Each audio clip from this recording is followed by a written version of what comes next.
Hello, good afternoon. It's Jennifer Redmond Knight, your guide to partnership building. And this week, we're continuing our conversation on coalition building and kind of where do I begin? Some of you may be brand new to coalition building or partnership building, and others may be trying to rebuild, and some of these concepts are helpful for both. So last week, we started out with a few initial questions to kind of get you started on what to think. If you missed that, I'll put the link in the comments here as well. But this week, we're going to ask a few more questions. A lot of times when you begin or re-begin something, the best thing to do is to really assess your situation and figure out what's going on. So this week, my 3 questions to consider are, 1, what resources do you have available? And this includes staff time. You know, one of the things that is realistic about coalition building is it takes staff support. It cannot be all volunteer driven if you're really going to make the kind of impacts you'd like to make.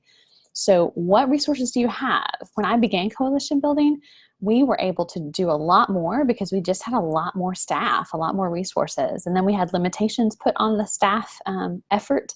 And so that changed the game. So you've got to think about that as you develop your coalition and even set your priorities. The second piece is, do you have a plan?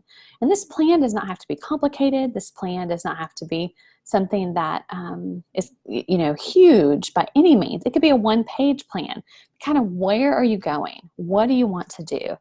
And the third piece is complementary to that, and that is, what does success look like?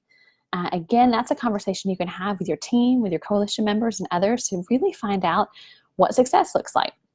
So I'd love to hear from you all. What have you guys done as you've answered these questions, and how have they helped you in your coalition building or rebuilding, if that's the case? I would love to hear from you in the comments. Also, if you have not yet signed up to get updates when I post new vlogs on Mondays, and you would like my free resource on emotional intelligence and partnership building, I'm going to put a link in the comments here as well. And so please click on that link and you won't miss anything. Again, check out the blog this week. I think it'll be helpful as you think about coalition building or rebuilding. And I'd love to hear what you've learned and how you're applying that. Have a wonderful rest of your Monday. Thanks again. Bye.